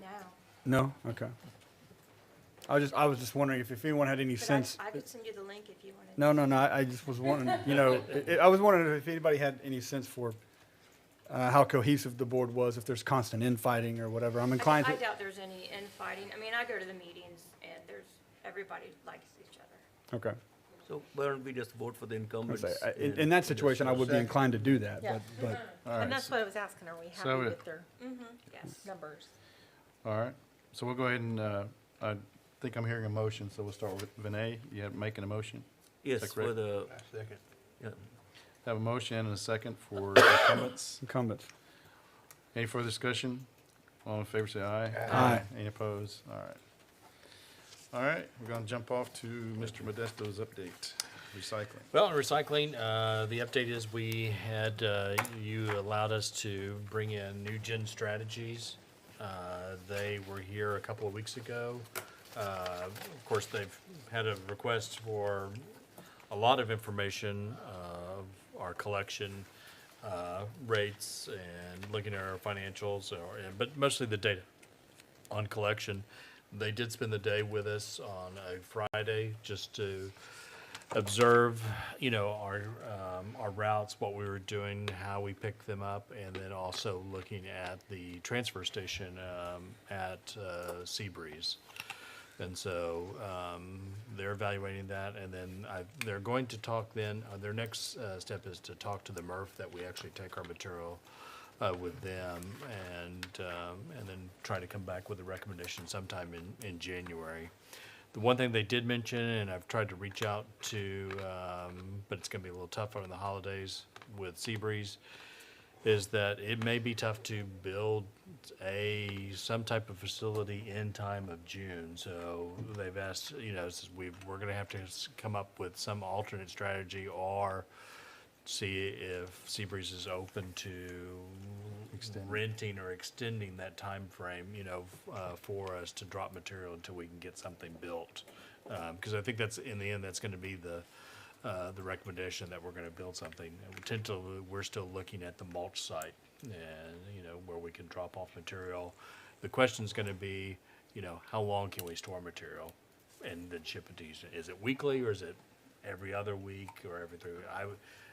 I'm hoping it's not weekly, but again, that's what we'll wait for them to give a recommendation. But it's just gonna be tough. Whatever recommendation we have, we'll have to bring in an engineering firm to help us speed up the process actually to engineer and design something. We're not going to try to engineer something in-house. We wanna try to, talk to, and they have several engineering firms that they've worked with that have built something, like this for cities. So we wouldn't want to recreate the wheel. So that's where they are. They've done this for other cities. It's nothing new to them. It's just new to us. Are we far enough along to know whether or not this change would like contemplate a new way of citizen recycling? So like in Europe, they do 4 different, we just throw all our stuff in the blue bag and it gets sorted out later. But, other areas do it where they make the people sort and then makes it, I was wondering if we could expect a change in that regard. Or if it's too early to tell. That is probably going to be in the report as a recommendation. My driving force to them is that we would not try to do something immediate. My goal was to at least not have any change to the customer at the door right away. If we did make a change, it would be for the guise of trying to increase volumes of recycling. If we're going to still continue this, hopefully we can improve it. But I didn't want to upset the apple cart. Right now, we need to get this peg done on. First is, how do we get the material to the MRFs in Houston? And so, the MRF's not down here. Right. So at some point in time, when we pick it up, we have to have a spot to put it and collect it and then get it to Houston. Now, can we increase that, and how do we increase that? We'll have to have that discussion as well. They will make a recommendation on that also.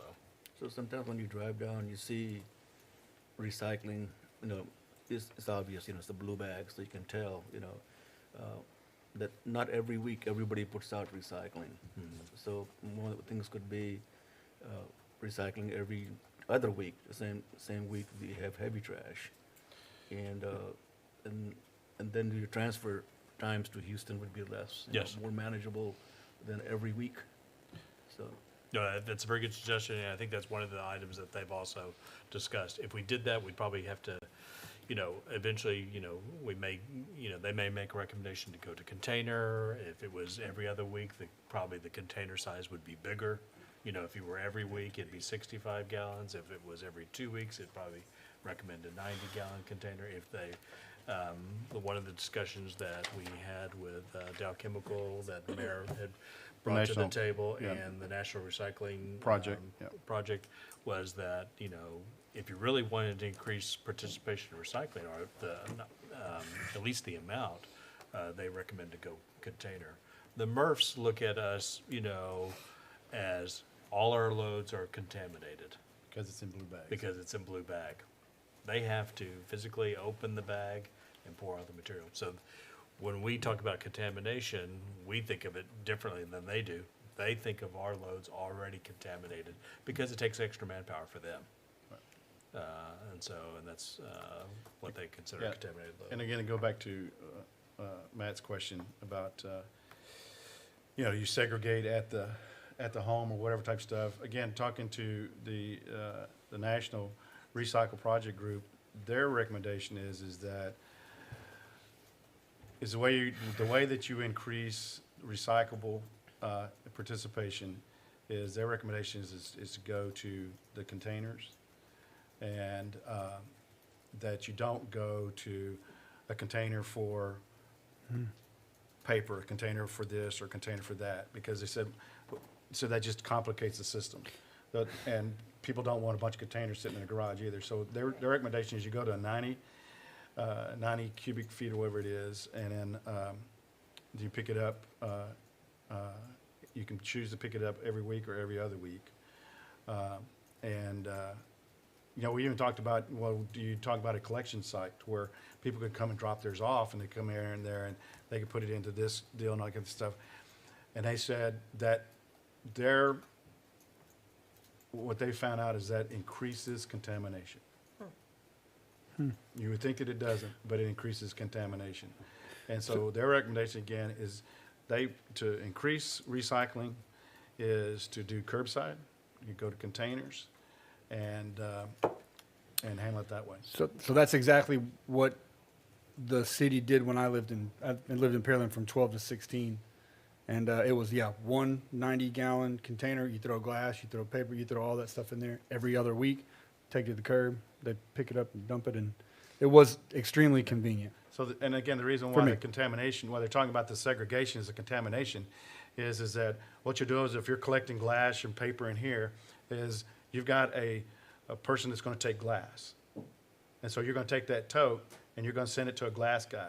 He opens it up and he says, 25% of it is paper. And so he trashes it, or he has to do more work to it.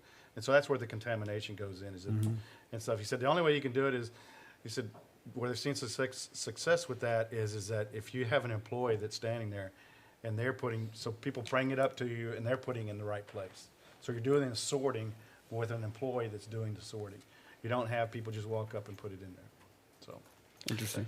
So part of the report, will be coming out is are there any efficiencies to be had? Are there ways that we can improve, the collection? And it could be, a recommendation from CART.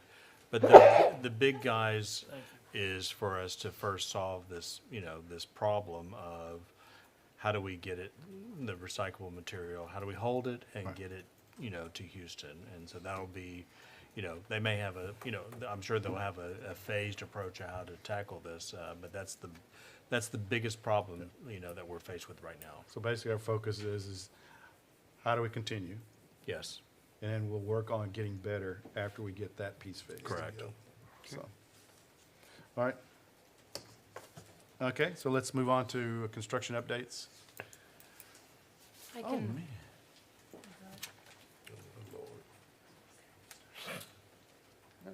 Good night, Mayor, Council Member. I'm not Saul. Actually, he's on vacation. Believe it or not. Vacation. Yes, sir. I bet you his pickup is in the parking lot. Well, he's sneaking every so often after hours, and I'm sure he's watching the meeting on his phone. Right. yeah. So I need to be careful what I say. Yeah. Before I go into the construction update, I like to say that observing and listening to the discussion about the wastewater treatment plant, it was real nice to hear how it seems to be accepted very well, the evaluation. And the reason why I'm saying that is because, so often evaluation, study, things of that nature seems to be a bad word. And when in reality, it's really a good approach to step back, pause, and assess your asset situation, because only good can come out of it. Yep. As opposed to the more reactive mode, which we have been doing for a while. It's really not beneficial. As far as construction underground, we have the Axela Street that is pretty much, they were lucky enough to get through pouring the pavement for those streets. So now with the Christmas time around, they're pretty much coming to a pause and will be resuming after the Christmas break. Other than that, mainly a lot of the other things are pretty much in the queue to be done, which include like the downtown Phase 3 project. That's in the queue to start actually going in construction January, 3rd of January. And the canopy, when we wrote this update here, I think they were still in the process of Yeah, speaking I'll about the. talk about that Okay, in my good. portion. Gotcha. Okay, and the recreation center, I guess, I don't know if Robin's going to touch that, but just briefly, that's also in the making. So pretty much in a nutshell, things is coming to a standstill as far as actual construction in the ground. Well, I know the bridge over there on Walnut, getting that completed and Walnut opened back up is a big positive thing. I know the people on Walnut appreciate it, but I think the people on Oleander appreciate it even more because everybody was using Oleander as a cut through, and just the way that street is designed, it's an easy cut through that people, were exceeding speed limits, I think, but that was a concern. But anyways, it was good to see that project is complete. And that, whoever did that project, I think they did an excellent job. I mean, the cleanup afterwards is great. The only suggestion I would wish is that if somebody had a bunch of bluebonnet seeds, that they throw them out on all that dirt right now, and so we'd have bluebonnets growing eventually. But that would be good. Or some wildflowers. But anyway, that was good. Yeah, that Walnut is almost sort of a repeat of historically whenever we've been doing those crossing, and the constructing company think we are joking whenever we tell them that the moment you start, shovel ground, we're going to have a lot of rainfall and all those crossing. It's kind of like washing your car. If you start washing your car, it's going to start raining. They're really extended beyond the time when that is scheduled to be open. So. They did a good job. I was really impressed with the cleanup. They left it clean. Good. I'll let them know that. The mayor has just come up with a brilliant idea. I'm going to sprinkle bluebonnet seeds on every drainage. If you buy the seeds, I'll go sprinkle. Then we can't legally mow it. That's right. You got to put a sign up. Good erosion. Yeah, they got better root systems and stuff, so that's good. So an update on the downtown Phase 3 project, like Ethelston said, we are breaking ground construction-wise on January 3rd. So you will see them, they're going to begin the utility work first throughout the entire project, and then you'll see them go back by CVS and Walgreens, and they'll start there. If you're interested in the last presentation that Kimley Horn gave, which is what everyone was invited to, as well as the property and business owners, it is on the website. So I mentioned at the last meeting that we were going to have a dedicated webpage. That is up and running. All of the property and business owners are aware of it. We gave them access to it and showed them sort of how it works. The presentation's on there. All future construction updates will be on there as well, including pictures. So feel free to use that as your update instead of me if you'd like. So when did y'all have, if y'all had the meeting with the business owners and stuff? Yes, we So when was had that the Wednesday following the last meeting, the last council meeting. How many people did police had a pretty good participation? Yeah, I would say about 15 people Out of showed how up. many?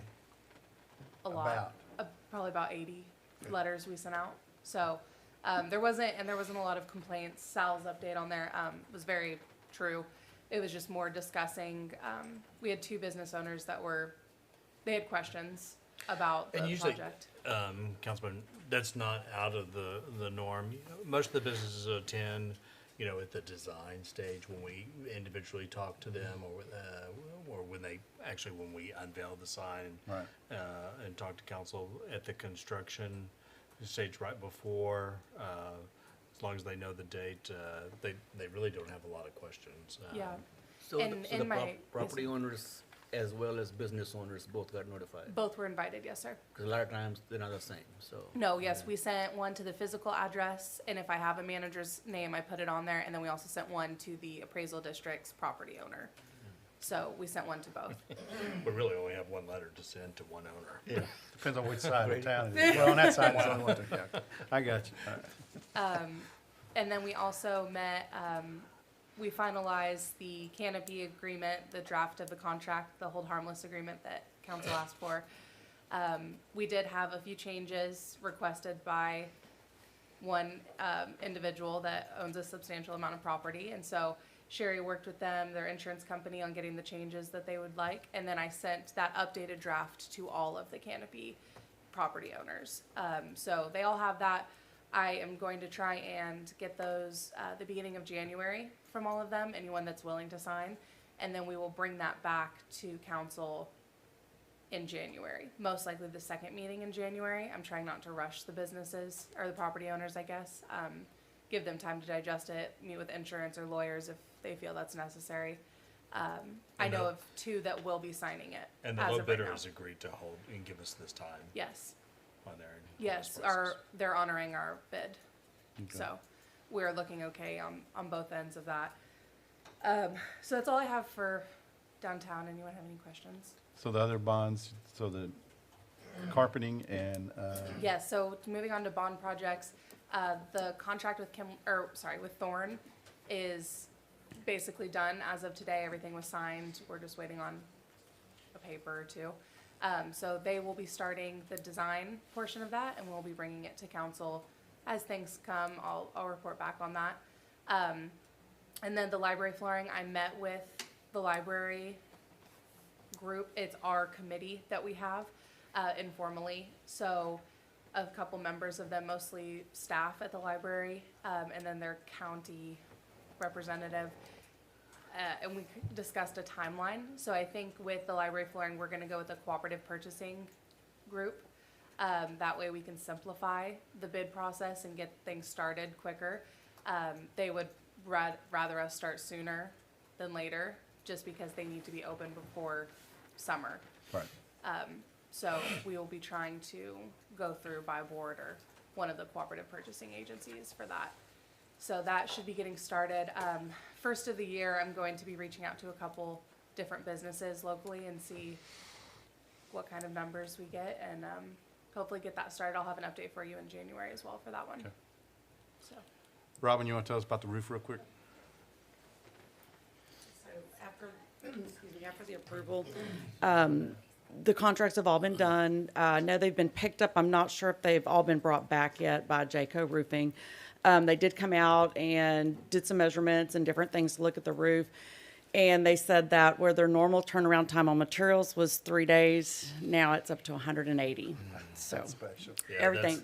That's the big. Yeah, so, Change now that we've got the roof is that. right, yeah. So it's like everything is always, Probably you know. won't see that get done until Uh-huh. I think everything's gonna happen all at the same time. All at once. You know, so, but other than that, yeah, so they're ready to go on any of that. So any other questions on that? No, no. Okay, Thank you. Great, thanks. All right, so we move on to items of community interest, and we'll start with JB. Don't have any. Rhonda? Just wish everybody a Merry Christmas and a Happy New Year. We won't see each other till 2022. Yeah. Buster? I agree with what she just said. Okay. Good man. We go with Renee. Nothing, same here. We all have Merry Christmas, Happy New Year, be safe. See you next year. Matt? Yeah, I would echo Rhonda's sentiment as well, and I also just wanted to say thank you to Ms. Buell, who gave me I lucked into a tour of the Alden Dow, office museum over there during the, she caught me at the farmer's market. Farmer's Market. And knowing that I'm on that board or whatever, asked me if I'd like to tour, and I did, and it was great. And it's a cool little space. It's coming along nicely, so thank her for that, and look forward to it opening up. Okay. Real quick is, again, Megan's going to talk about all the Christmas stuff that we've done, Light Up Lake Jackson stuff here in a bit, but I did want to do a shout out to Sabrina on your road crew. I'm seeing a lot of blacktop going, patching holes, okay? Even though it's not what we would prefer to do, but it's very, I appreciate it. Quick fix. It's quick fix, and hopefully it'll stay there for a while and stuff, but I know that's an extra effort that y'all are putting into there, so that's good. I appreciate it. The other thing is, Chief, you can talk about Blue Santa real quick, if you have anything there. I think I had down that we had like 56, what's the numbers? Do you know what the numbers were? 21 families. 21 and families. 56 children in those 56 families. children, yeah. So, Yep. So I think it went off really well today. yeah, A lot of appreciative people. This is, a few of them shared their stories with us, and it makes you feel good to be part of that. Yeah. Police department, we kind of figure what we do is helping people in general and our job, and it's just kind of nice to reach out and do a little something special during the Christmas time. Yeah, it was good that I was able to be there and stuff, and Patty came along with me, you know, and Patty's always asking questions, and so she asked a question real quick of Woody and said, well, you know, how do you go about selecting families, you know, and her concern is that, you know, is that you have always, every year you have the same people come back, and Woody was explaining how y'all go through the process of you get the names and then you check up on the people and then it's like, was it every 2 years or something, the type of frequency or whatever, so you know, so they try to spread what they can through the community. That's right. As best as they can. Love to be able to help everyone every year, but we actually do that as a concerted effort with the other agencies around us that do that as well, so we can help people throughout the HEB was there handing out frozen turkeys. They did. Poor That's ladies' one fan thing hands that were we freezing. decided to add was in addition to the toys is that HEB helped us out with, we wanted to do a meal as well. So if you're struggling and having a hard time being able to afford toys for Christmas, having a meal to sit down with along with that, it was kind of neat. So we did that as well. Yeah. Good deal. Yep. And, yeah, and to just remind everybody that our next council meeting is going to be on the 3rd. And so that's all I have. And Did you have something to say, young man? I saw your hand was up. he probably I wants to think go he's home. ready to go. He ready to go home? He wanted to adjourn the meeting. Oh, you want, not yet. So, I wish everybody a good Christmas and I wish everybody a good Christmas and I hope you have a good year of 2021. 2022. 22. I mean, Thank you very much. 2022. Thank you I'll very take much. both. Thank you. I'll take both because we're not Yeah, done take with both. 21 Yeah, yet. we're not So, done yeah, yet. absolutely. Yeah. Megan, you want to give us an update on the Light of Lake Jackson stuff? Yes, so everything has concluded now. We pulled in the Santa mailbox. So all those letters were sent to Santa. Awesome. And he will be responding to them, the last ones. I'm assuming everyone will get them before Christmas, pending nothing happens with the post office. So we really enjoyed helping Santa out this year. Yeah. Megan, I'll tell you, my two boys put their letters in there. They were very excited to get their What they return letters. received from Santa, not from staff. Right. Yeah, and We were No, worried. no, they loved it. They did great.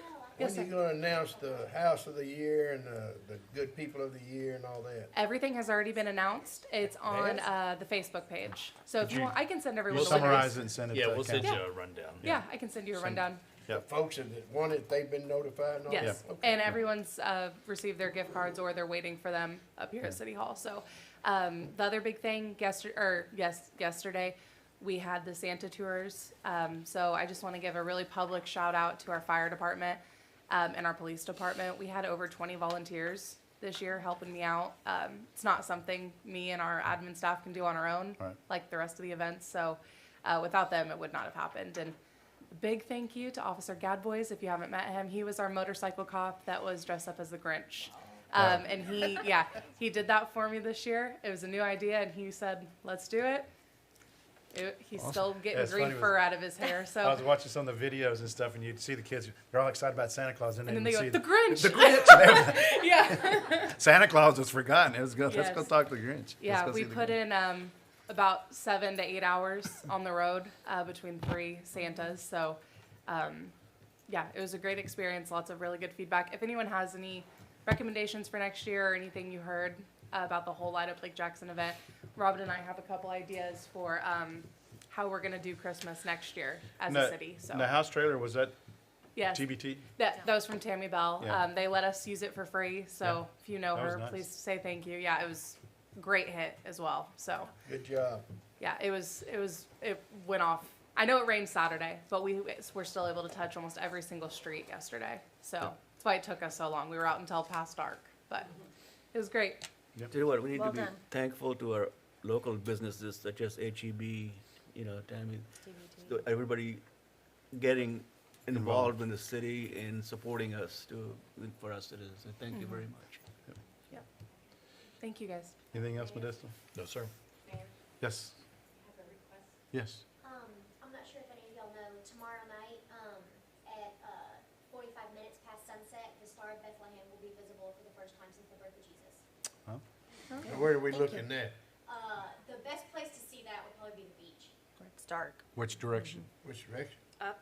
Who said that?